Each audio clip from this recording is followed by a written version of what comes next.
Master 10 ரூபா parcel பண்ணுங்க master. கடை பரிசாரி கூட மாட்டோனா மாட்டிக்கிட்டான். தம்பி சாப்பிட வாங்கி தெரியா? போய் வந்தான்டா ஆளையும் உடம்பையும் பாரு, போய் வளைச்சி சாப்பிடியா? இது எனக்கு தெரியாது சாமி. அவர் பார்க்க ரொம்ப பாவமா இருக்காரு, பசிக்குது போல, சாப்பிட வச்சு வாங்கி தரலாம்.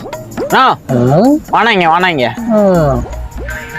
சாமி சொன்னதுனால தான் உங்களுக்கு ஏதோ வாங்கி தரேன். என்ன வேணும் உங்களுக்கு? பிரியாணி கேட்டியா? பிரியாணி வேணுமா? சரி விடுங்க சாமி, நீங்க போய் வாங்கி நான் பில்லு கொடுத்துறேன். நன்றிடா சாமிங்களா. 2 hours later. ஏய்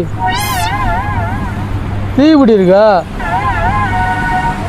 ஓடுதாடா கேட்குறேன். டீ இப்படி இருக்கா இல்லையா? அவர் பார்க்க ரொம்ப பாவமா இருக்காரு, பசிக்குது போல, சாப்பிட வச்சு வாங்கி தரலாம்.